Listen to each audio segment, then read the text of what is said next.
The Kale Dominion fleet dropped out of superluminal transit in a cascade of violet light, 340 warships arrayed in perfect formation across the upper reaches of a quiet star system.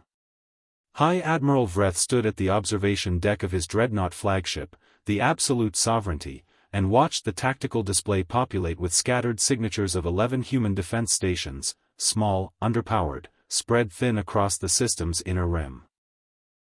He had conquered 14 systems in the past 2 decades. The pattern was always the same. The locals saw the fleet, saw the numbers, and they folded. Broadcast surrender terms on all channels, he commanded, clasping 2 of his 4 arms behind his back. Standard format. Unconditional cessation of military operations. Full handover of all orbital assets. His communications officer relayed the signal. Clean, formal, unanswered demands carried across 40,000 kilometers of empty space. Across the void, 11 human stations received the transmission. None of them replied. Vreth was not a patient man by nature, but he had learned patience through decades of conquest. He turned to Commander Sareth, his tactical lead, a lean and precise officer who monitored the sensor banks with characteristic efficiency. Confirmation of receipt? All 11 stations received the broadcast, High Admiral. Signal acknowledged on 6. The remaining 5 are transmitting encrypted short-burst communications among themselves. Surrender negotiations, Vreth concluded, and a low rumble of agreement passed through the bridge crew. It was always the same. A species faced with overwhelming force performed its ritual of dignity, a brief exchange of communications, a symbolic gesture of resistance, and then the quiet acceptance of inevitability. The Kale had seen it dozens of times across half a dozen conquered civilizations. The intelligence briefing on this system had been thorough. The Terrans possessed technology roughly equivalent to the Kale's position 80 years prior. No superluminal capability beyond rudimentary point-to-point transit. Energy-based defensive shielding rated at Class 3 across their station network, adequate against pirate incursions, laughable against a Dominion war fleet. Their military doctrine centered entirely on territorial defense. No power projection capability. No deep space strike platforms. No stealth technology worth a single line in any threat assessment the Dominion's intelligence service had ever produced. In short, they were exactly the kind of civilization the Dominion consumed as a matter of routine. Fleet strength comparison, Vreth said, though he already knew the answer. Sareth obliged with the precision Vreth valued. 340 Dominion vessels against 11 defense stations. Combined station armament is rated at approximately 1/9 the firepower of this ship alone. Their missile reserves are limited, and their kinetic batteries are negligible at standard engagement ranges. Our forward shield screen could absorb everything they possess without registering a meaningful impact. Vreth nodded. Advance the fleet to engagement range. Standard concentric formation. I want weapons lock on all 11 stations within the hour. The dreadnought columns began their slow, deliberate advance, and across 340 ships, crews settled into the comfortable rhythm of an easy conquest. 20 minutes into the approach, Sareth flagged something on his display. High Admiral. The encrypted transmissions from the human stations have ceased. All 11 are now broadcasting on open frequency. Surrender declaration? Negative. They are repositioning.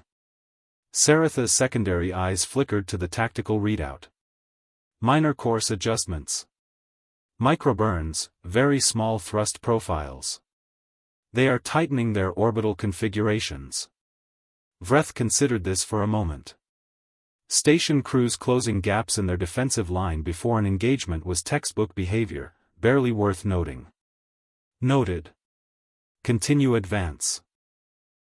The fleet pressed inward, and 42,000 kilometers behind the gas giant Jovian, 7, in a sensor shadow so complete that the planet's electromagnetic output rendered external scanning arrays blind, a very large ship sat in absolute silence. The TCS Prometheus had been holding that position for 6 days. She was 429 meters from bow to stern, hull plating dense enough to withstand the crushing pressures of gas giant extraction operations, reactor output sufficient to power industrial-grade mining lasers capable of reducing solid rock to plasma at sustained temperatures. She had been a civilian vessel once, a deep space mining platform, one of the largest ever constructed by human engineers. Now she was something else entirely. Something with no entry in any Dominion threat database. Something that had been built in secret over 17 years, in a facility buried so deep beneath the surface of Earth that no satellite, no probe, no intelligence operation from any direction had ever detected it. Captain Elena Vasquez sat in the command chair and watched the Kale fleet advance on her tactical display with the calm of a woman who had rehearsed this exact scenario 10,000 times in simulation. "They're not reading us as a threat," Lieutenant Marcus Cole reported from the tactical station. His voice carried the same measured steadiness it always did. Cole had spent 8 years in deep space operations before transferring to the Prometheus project, and very little rattled him. "Their escort screen hasn't adjusted formation. We're registering as background noise. If anything, they're classifying us as a decommissioned civilian platform." "Good. That's by design." Vasquez studied the formation on her display. 12 dreadnoughts at the center, escorts and destroyers fanning outward in concentric layers, carrier groups holding back in reserve. Textbook Kale doctrine, overwhelming force applied in waves, each one heavier than the last. Against conventional opposition, it was nearly unbeatable. Conventional opposition was not what waited for them. How long until their forward screen clears the inner asteroid belt? 31 minutes, Captain. And the stations? Cole pulled up a secondary display. All 11 are in position. Passive systems only. They're running dark. Vasquez nodded. The stations were not designed to win this engagement. They were designed to be seen, to hold the Kale fleet's attention focused inward, on the obvious target, while the Prometheus waited in the shadow behind them. It was, she reflected, the oldest trick in any predator's playbook. Show the prey something worth chasing. "Signal the stations," she said. "Passive acknowledgement only. I want the Kale to see them coordinating. Let Vreth think they're negotiating terms." "Aye, Captain." Cole relayed the tight, encrypted burst that the station crews had been waiting for. On Vasquez's tactical display, all 11 stations went still and quiet, exactly as they would appear if their crews had accepted the inevitability of what was coming. They hadn't accepted anything. Back on the absolute sovereignty, Vreth watched the human stations fall silent and permitted himself a small satisfaction. The forward screen was closing distance efficiently. Another 15 minutes and they would be in full weapons range. He imagined the moment the station commanders formally surrendered, the quiet, dignified acceptance he had witnessed so many times before. It was almost a mercy. A clean end to a species that had simply never had the means to compete. "High Admiral." Saratha's voice carried something unfamiliar, a fractional tightening that made Vreth turn from the observation window before the officer had finished speaking. "Sensors have registered an anomalous reading. Bearing 271, behind Jovian 7. Large signature, initially classified as geological interference from the planet's magnetic field. It is now resolving into a vessel." "What class?" "Civilian. Industrial platform designation, Terran origin. Hull configuration matches deep space mining equipment. Approximately 4 centuries old by their calendar." Sarath scrolled through additional telemetry. "It powered up 90 seconds ago. It is not moving, but its internal systems are cycling to full operational status." A decommissioned mining platform was not a threat. It was barely an anomaly. "Track it," Vreth said. "Assign it low priority. If it drifts toward the fleet, we will board it after the stations are secured." "Understood, High Admiral." The fleet continued its advance, and at the 47-minute mark, Captain Vasquez gave the order. All hands, battle stations. Helm, bring us out of the shadow. Close to 15,000 kilometers on that escort squadron, bearing 271. Weapons, primary batteries to full power. All 12 banks. The Prometheus surged forward out of Jovian 7's electromagnetic embrace, and for the first time in 6 days, she stopped pretending to be something she was not. Cole watched the sensor feeds sharpen as the ship cleared the shadow and entered open space. Kale escort screen is registering us now. 6 destroyers on bearing 271, range 14.9 thousand kilometers. A pause, and something close to surprise entered his voice. Captain, they are not altering course. They are not raising combat alert.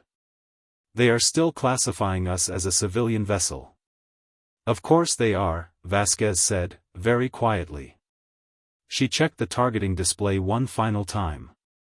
43 years of covert intelligence gathering had told them exactly how Kale's shield doctrine worked: layered energy projection, designed to disperse and redirect photonic and plasma-based threats.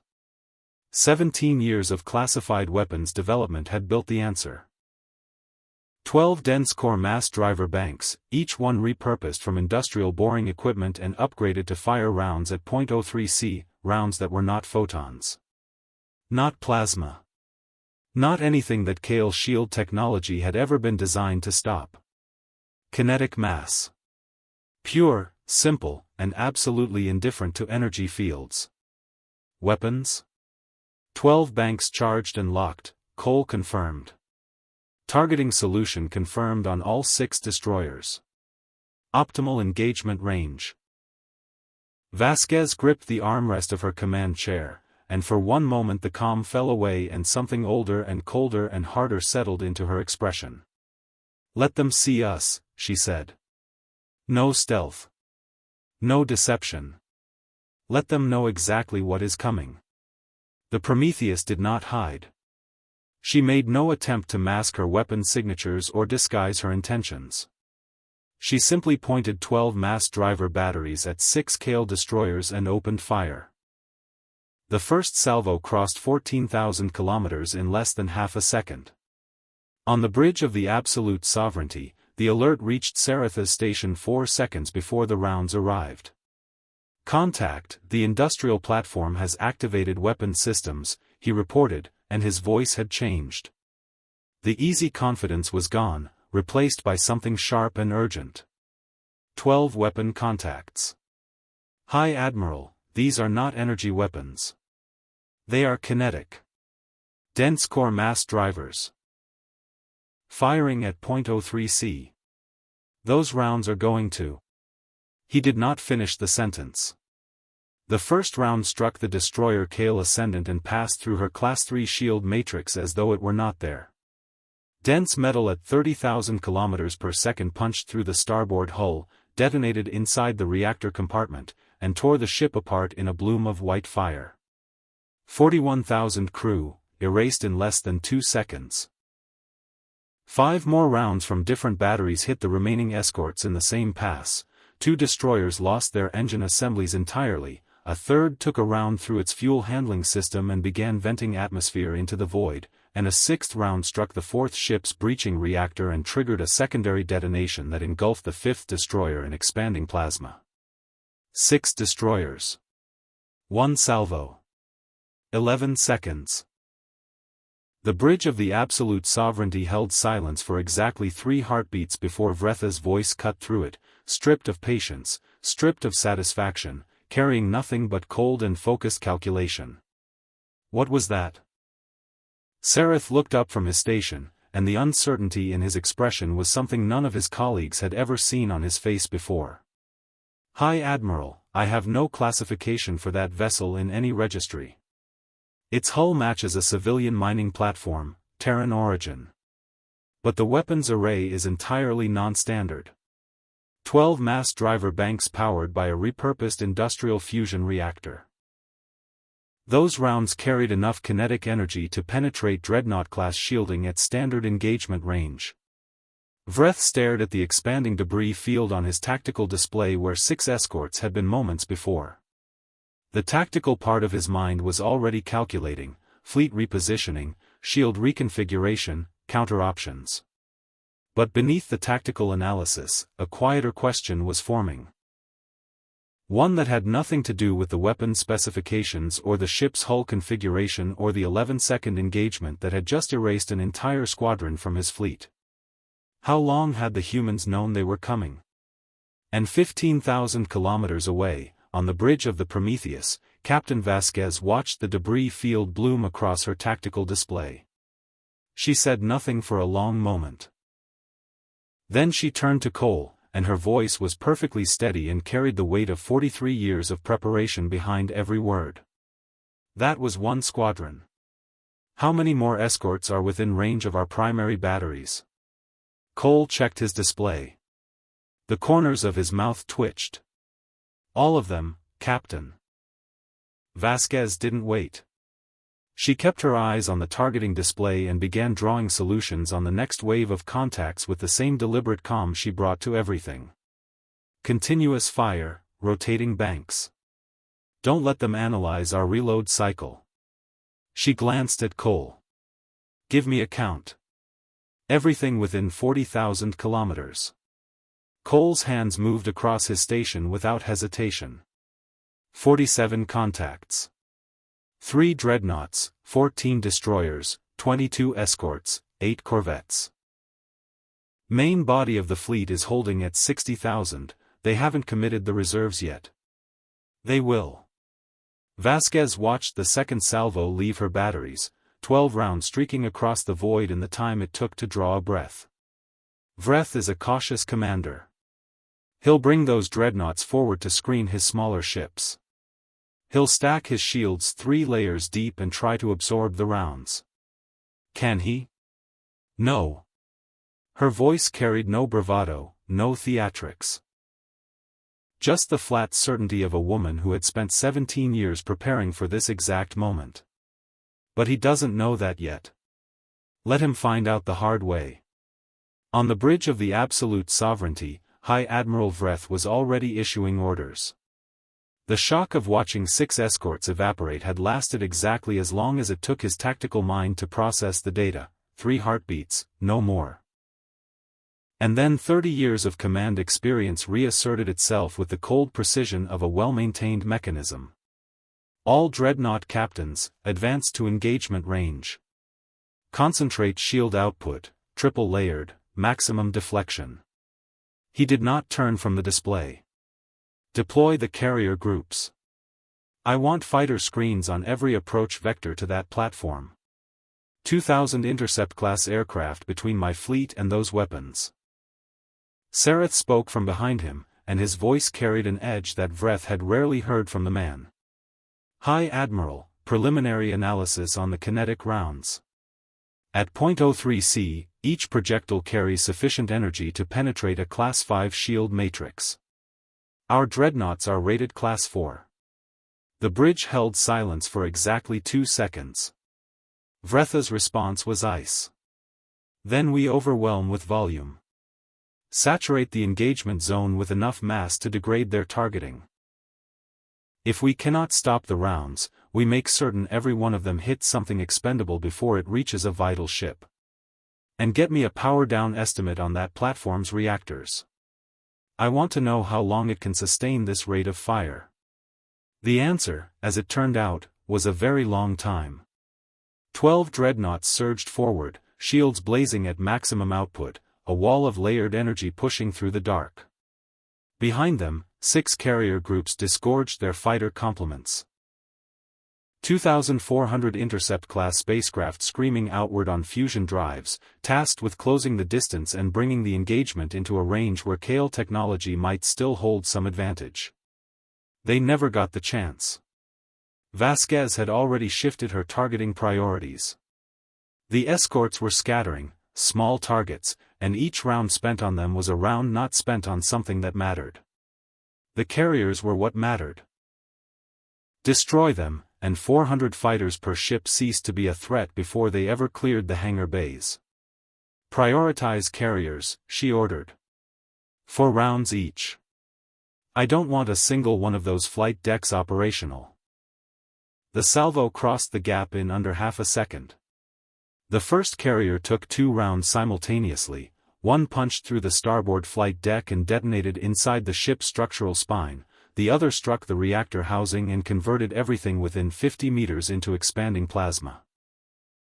The second carrier caught a single round through its fuel handling system and broke apart in a slow-motion cascade of structural failure, sections of hull drifting apart like a flower opening in reverse. A third round found the fourth carrier's reactor and triggered a sympathetic detonation that engulfed the fifth carrier entirely in white fire. The sixth took 2 rounds and simply stopped existing. No explosion, no debris field, just a sudden and absolute absence where a 4-kilometer warship had been moments before. 5 carriers destroyed. 1 crippled beyond any hope of repair. 600 fighters that had already cleared their bays were still in flight, but they were dispersing, and dispersed fighters at this range were targets, not threats. 4 carriers destroyed, 1 crippled, 1 damaged, Cole reported. His voice was steady, but something beneath it. Something that might have been awe, or the particular quiet that comes when training meets reality, carried through. Remaining fighter complement is approximately 600 aircraft. Spreading across a wide arc trying to flank us. Good. Let them try. Vasquez didn't look up from her targeting solutions. At this range they can't hurt us, and they can't outrun our rounds.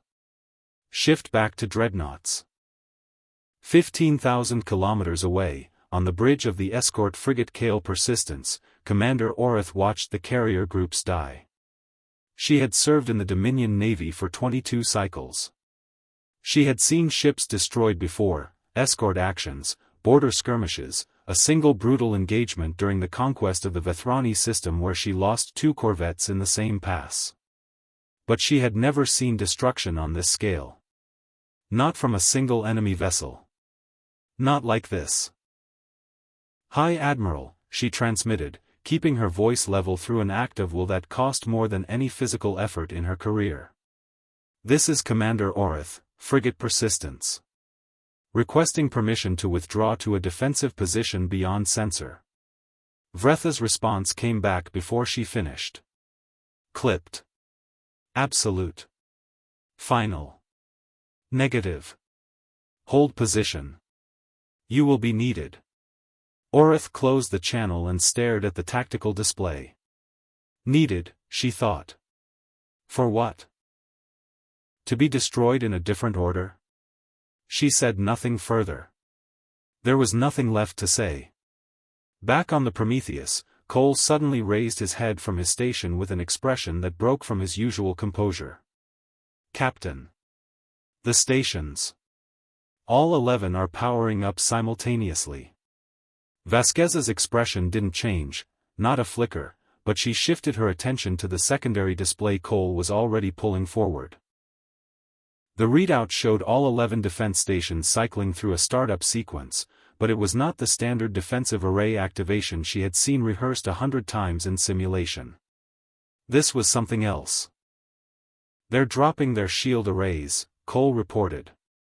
All 11. Defensive shields are offline. He stopped. Recalculated. Looked up at Vasquez, and understanding crossed his face like a light switching on. Captain. Each station just activated 8 mass driver banks.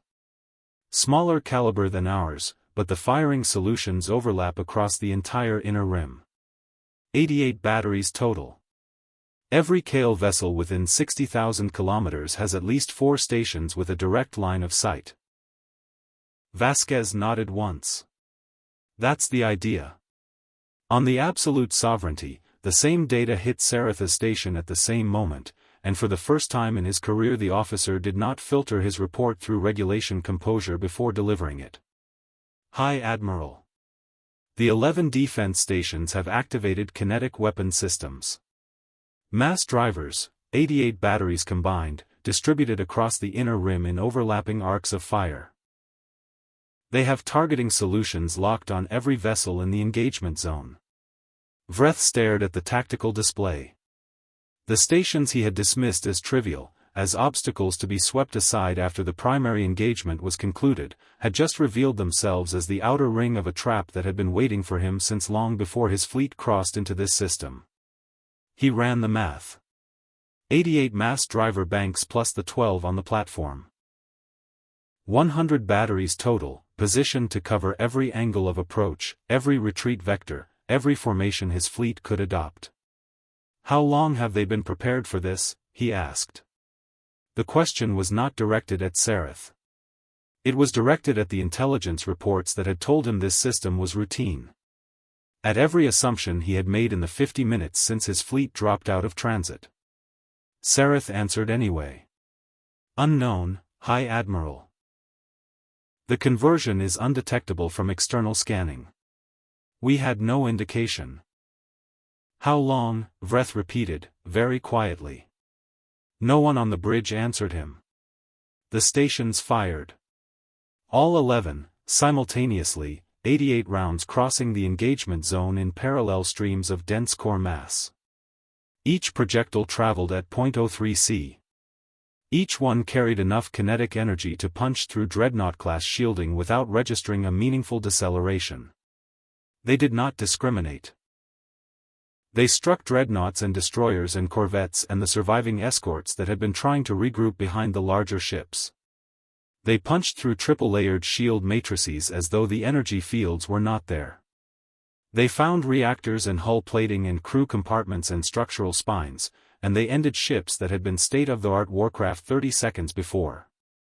When the salvo finished, a span of time so brief that the light from the first impacts had barely begun to expand before the last round struck, 17 Kale warships were destroyed. 9 more were critically damaged, reactors breached, atmospheres venting silently into the void, propulsion systems shredded beyond any possibility of repair. The debris field that had begun with 6 escorts had become a graveyard stretching across thousands of kilometers. 41 ships lost in under 14 minutes. 299 remained, and every one of them was locked inside a kill box from which there was no clean exit. The bridge of the absolute sovereignty was very still. Officers sat at their stations with the rigid posture of people who understood, with a clarity that went beyond anything their training had prepared them for, that this battle bore no resemblance to any engagement in Dominion history. Vreth watched the casualty reports populate his display, each line a ship, a crew, a vessel that had crossed 14 systems without suffering a single loss. And for the first time in decades he felt the weight of command press down on him like something physical. Sareth. His voice was controlled. Barely. Options. The response came quickly, precisely, but it was not what Vreth wanted to hear. High Admiral, immediate withdrawal is the logical course. However, the stations are operating on autonomous targeting protocols. They do not appear to require coordination from any central command source. Destroying the platform will not stop them. They will continue firing independently. Vreth absorbed this. The stations were decentralized. Designed to keep fighting even if the primary ship was destroyed. It was, he recognized with a cold clarity that felt almost like respect, the kind of doctrine a species would develop only if it had spent decades studying an enemy's doctrine and then built a response specifically designed to defeat it. Then we concentrate everything on the platform, he said. All remaining vessels. Every weapon we have, sustained fire. We destroy that ship, and then we deal with the stations individually. It was the only move left. 299 warships, all their firepower focused on a single target, enough energy to reduce a gas giant to molten slag, let alone a converted mining platform. On the bridge of the Prometheus, Cole looked up from his station. Captain. Kale fleet is reorganizing. They're pulling every remaining vessel into a single formation. He ran the targeting projection forward and let out a slow breath. All 299 ships. Concentrated fire, all weapons, all pointed at us. Estimated time to weapons lock, 8 minutes. Vasquez studied the display. 299 warships, everything Vreth had left, aimed at one ship. Even with kinetic weapons that bypassed their shields, even with 88 station batteries covering every angle, sustained concentrated fire from that volume of vessels would eventually overwhelm the Prometheus's hull. The math was simple and brutal, and she had known it would come to this moment since the engagement began. But 8 minutes was a long time, if you knew how to use it. Signal Earth Command, she said. Cole looked up, and for the first time in the entire engagement something close to surprise crossed his face. Earth Command, Captain. Open a priority channel. Tell them the fleet is fully committed. She held his gaze for a moment, and something in her expression carried the weight of everything she had not said in the past 50 minutes, every calculation, every contingency, every plan that had been waiting in reserve for exactly this. Tell them we are ready for Phase 2. Cole held her eyes for one beat. Then he nodded, and his hands moved across the console with the same steady precision they always did. Aye, Captain. Transmitting now.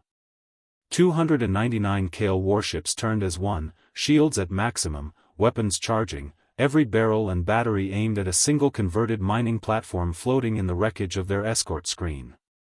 It was, by every tactical calculation available to High Admiral Vreth, the only remaining move. A final concentration of overwhelming force that might still turn the tide of an engagement that had already cost him 41 ships and, quietly, his certainty that the universe operated the way he believed it did. It was also, though he did not yet know it, exactly what the humans had been waiting for. The priority channel from the Prometheus reached Earth Command in under 4 seconds, a burst transmission, tightly encrypted, carrying 3 words that had been rehearsed in simulation 10,000 times. Fleet committed. Proceed.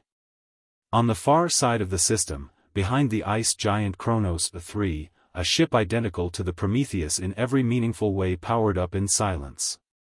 Behind the asteroid cluster at bearing 142, another.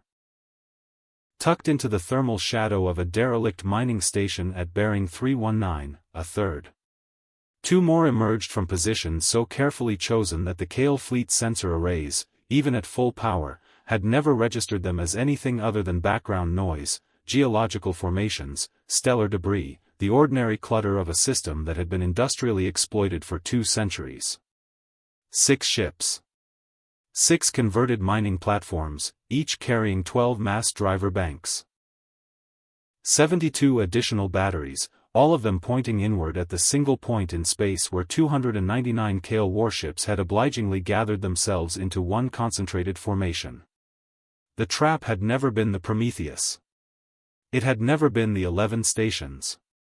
Those were the visible pieces, the bait, the distraction, the first layer of a net that had been woven across this entire system over 17 years of covert construction. The Kale fleet had been herded here with the same patient, methodical precision with which a persistence predator herds prey toward a kill zone. And now, with every remaining ship locked in a single formation and every weapon pointed at a single target, they had walked directly into the center of it. Vasquez watched the 6 new signatures appear on her tactical display, one by one, clean and deliberate, each ship announcing its presence with the same quiet confidence the Prometheus had shown. No stealth. No deception. Just 6 more ships pointing 12 batteries each at a fleet that had nowhere left to go. How long did they know? Vreth asked. His voice was barely audible on the bridge of the absolute sovereignty, a question directed at no one, or perhaps at everyone, or perhaps at the ghost of every intelligence report that had ever told him this system was routine. Sareth answered, because Sareth always answered, even when the answer was the last thing his commander wanted to hear. High Admiral, based on the positioning of the concealed vessels and the preparation required for the station conversions, preliminary estimate is, he stopped. Recalculated. The number on his screen was so large that speaking it aloud felt like an admission of something worse than defeat. 43 years. They have been preparing for this engagement for 43 years. The bridge held a silence that had nothing to do with discipline or training. It was the silence of men and women who had just understood, with perfect and terrible clarity, that they had not stumbled into a battle. They had stumbled into a conclusion. All vessels, evasive, Vreth began. He never finished the order. 6 ships fired simultaneously. 144 rounds, 12 from each hidden platform, plus 12 more from the Prometheus itself, crossed the engagement zone in less than half a second. They came from 7 different directions at once, a web of kinetic mass converging on a fleet that had no shield configuration capable of blocking rounds from more than 2 vectors at the same time. The math was simple and absolute. No matter how a ship turned, no matter what angle it presented to the incoming fire, at least 3 rounds were coming from a direction its shields could not cover. The destruction was not dramatic. It was thorough. Dreadnoughts, the heaviest, most heavily shielded warships in the Kale Dominion, took rounds through hulls designed to withstand the pressures of stellar proximity. A round found the fuel handling system of the dreadnought Kale Prometheus of War and detonated it from the inside, and the ship broke apart in 4 pieces that drifted silently apart in the vacuum. Another punched clean through the Sovereign Reach from bow to stern, entered through the forward observation deck and exited through the reactor housing, and the resulting cascade failure converted the ship into expanding debris in under 3 seconds. 3 destroyers caught fire simultaneously when rounds struck their atmosphere processors and ignited compressed gas reserves. They burned like torches in the void, brilliant and brief. In 22 seconds, 46 more ships were gone. And then the stations fired again. 88 rounds, overlapping arcs, covering every gap the concentrated fleet had tried to open. 41 more rounds struck home, 11 escorts, 5 destroyers, 3 corvettes, and a carrier that had been trying to accelerate away from the engagement zone when a round found its engine assembly and simply stopped it. Fragmentation set in across the formation. 299 ships had become, in the space of less than a minute, something closer to 190, and those 190 were no longer operating as a unified force. They were scattering. Individual captains making individual decisions, each one trying to find an angle, a gap, a direction that might carry them clear of the crossfire before the next salvo arrived. There was no such direction. On the frigate Kale Persistence, Commander Orith watched her tactical display with the focused calm of someone who has accepted a situation she cannot change. Around her, her crew maintained their stations with the quiet discipline of professionals doing their jobs in the knowledge that the jobs might be the last things they ever did. The Persistence was small, a frigate carried a crew of 612. And she had spent the entire engagement on the outer edge of the formation, which was the only reason she was still intact. A round had grazed her port shield matrix 12 seconds ago, close enough to register a thermal bloom across half the bridge. Close enough to remind everyone present that the margin between survival and destruction was measured in kilometers, not decisions. Course for the system boundary, she ordered, her voice carrying the same level tone it always did. Maximum burn. Don't bother with formation protocols, just get us out. Her helmsman acknowledged and pushed the frigate's engines to full power. They made it 40 seconds before a round from Station 7 struck the Persistence's starboard reactor housing.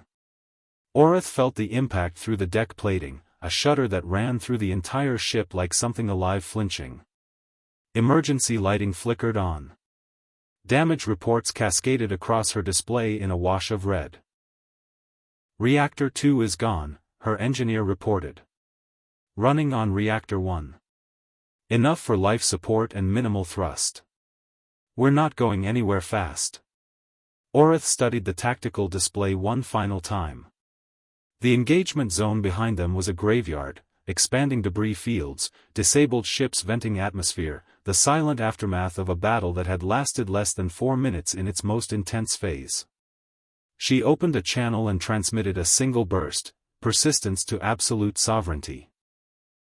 Requesting status. No response came back. Across the engagement zone, on the bridge of the flagship, Vreth sat in his command chair and stared at the numbers. 47 ships still operational out of 340. The rest were destroyed, crippled, or drifting without power in debris fields that would take months to clear. The absolute sovereignty herself was intact. A dreadnought's hull had absorbed 2 glancing impacts without critical damage. But a mass driver round had punched through the aft shield matrix and detonated inside the propulsion housing. They were not going anywhere. "Transmit surrender," he said. Sareth looked up. In 22 years of service, he had never heard those words from a Dominion commander. "High Admiral." "Transmit it." Vretha's voice carried no emotion. The calculation was finished. Open frequency. All channels. No conditions. The transmission went out across the system. A formal declaration of surrender, broadcast to every surviving ship on both sides.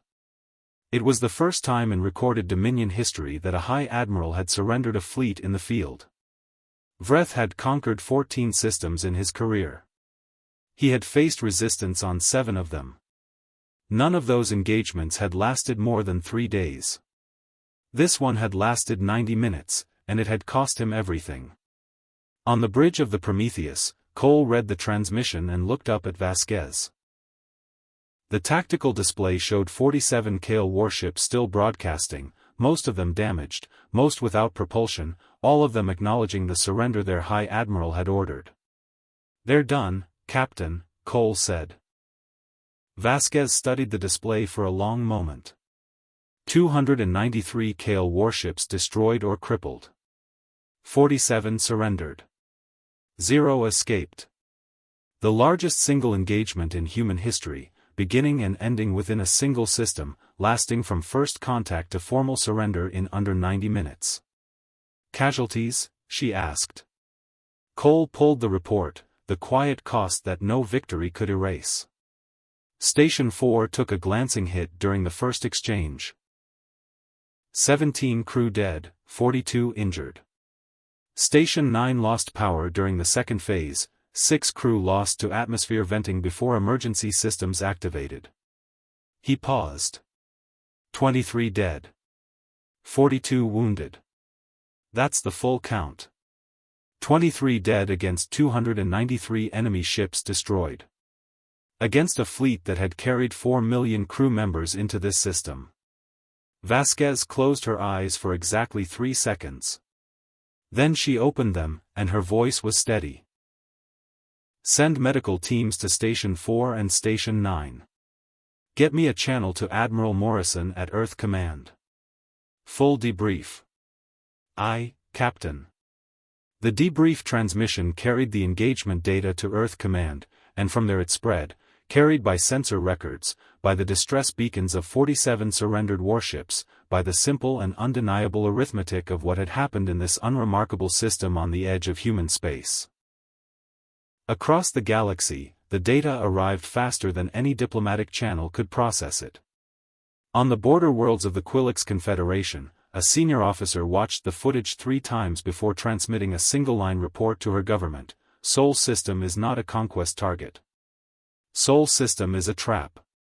40 species updated their navigational databases within the day. Sol System, Omega threat. Restricted.